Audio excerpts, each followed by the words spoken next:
Please listen to me, okay? গ্রামে load shedding নাই। যেটা হয়, আমাদের পল্লী বিদ্যুতের লাইনগুলো অনেক লম্বা লম্বা। কোথাও যদি ফল্ট হয়ে যায়, বিদ্যুৎ স্লিপ করলে ওই ফল্ট লোকেট করতে তার টাইম লাগে, সেই জন্য বিদ্যুৎটা আসে না। আবার লাইন ঠিক হয়ে গেলে বিদ্যুৎ চলে আসে। কিন্তু সামনে গরম পড়লে লোডশেডিং হবে কি হবে না? তুমি এখান থেকে বেরিয়ে গেলে তুমি বাঁচবে না মরে বলতে পারবা? না, আপনাদের কি বলতে পারবে কিনা? সেটা তো আলাদা বিষয়। না, এটাও আলাদা বিষয় না। এটা তো মিলে না। Please listen to me.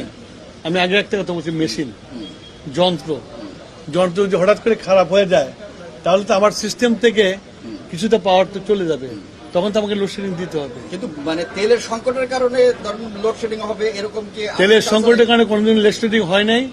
আমার যেটুকু লোডশেডিং হয়েছিল তখন যন্ত্রের জন্য হয়েছিল, সেগুলো আবার ফেরত আসছে, এখন ঠিক আছে।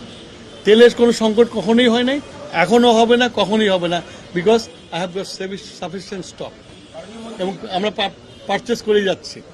আজকে আমাদের এই 2026 সালে ডিসি কনফারেন্সে আমরা আমাদের জ্বালানি এবং বিদ্যুতের যে পরিস্থিতি সেটা তুলে ধরলাম এবং আমাদের জেলা প্রশাসক সাহেবদেরকে যে কিছুদিন আগে যে একটা কৃত্রিম সংকটের সৃষ্টি করা হয়েছিল, সেখানে তারা একটা প্রোঅ্যাক্টিভ রোল প্লে করেছে এবং তাদের সহযোগিতায় আমরা যে কৃত্রিম যে একটা সমস্যা হয়েছিল সেই সমস্যা থেকে আমরা উত্তরণ করতে পেরেছি এবং তাদেরকে সেই ধন্যবাদটা দিয়েছি এবং আমাদের যে বিদ্যুৎ এবং জ্বালানির যে পরিস্থিতি সেটার সম্বন্ধে তাদেরকে অ্যাপ্রাইজ করে সেটা ডিসি সাহেবদের প্রত্যেকটা অফিসে এবং জেলার প্রত্যেকটা অফিসের রুফটপে এটা লাগানোর জন্য বলা হয়েছে এবং আমাদের ক্যাবিনেট ডিভিশন থেকেও ডিসিদেরকে যা অর্থ দরকার অর্থের যোগান দিয়েছে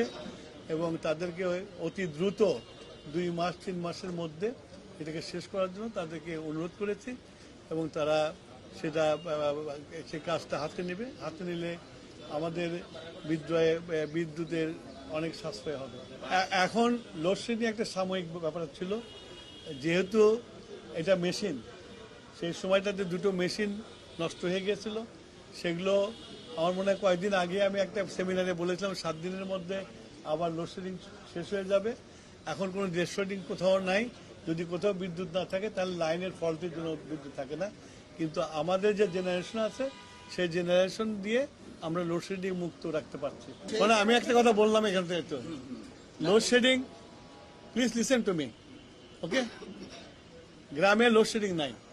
যেটা হয়, আমাদের পল্লী বিদ্যুতের লাইনগুলো অনেক লম্বা লম্বা। কোথাও যদি ফল্ট হয়ে যায়, বিদ্যুৎ স্লিপ করলে ওই ফল্ট লোকেট করতে তার টাইম লাগে, সেই জন্য বিদ্যুৎটা আসে না। আবার লাইন ঠিক হয়ে গেলে বিদ্যুৎ চলে আসে। কিন্তু সামনে গরম পড়লে লোডশেডিং হবে কি হবে না? তুমি এখান থেকে বেরিয়ে গেলে তুমি বাঁচবে না মরে বলতে পারবা? না, আপনাদের কি বলতে পারবে কিনা? সেটা তো আলাদা বিষয়। না, এটাও আলাদা বিষয় না। এটা তো মিলে না। Please listen to me. আমি আগে একটা কথা বলছি, মেশিন, যন্ত্র যদি হঠাৎ করে খারাপ হয়ে যায়, তাহলে তো আমার সিস্টেম থেকে কিছুটা পাওয়ার তো চলে যাবে, তখন তো আমাকে লোডশেডিং দিতে হবে। কিন্তু তেলের সংকটের কারণে লোডশেডিং হবে এরকম কি? তেলের সংকটের কারণে কোনোদিন লোডশেডিং হয় নাই।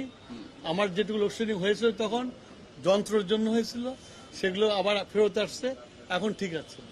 তেলের কোনো সংকট কখনোই হয় নাই, এখনো হবে না, কখনোই হবে না, because I have sufficient stock এবং আমরা পারচেস করে যাচ্ছি। আজকে ওইটা নিয়ে মিটিং করেছি। একটা পুরনো রোগ সারতে তো টাইম লাগে। আজকে ওইটা নিয়ে বৈঠক করেছি এবং আমি বলতে পারি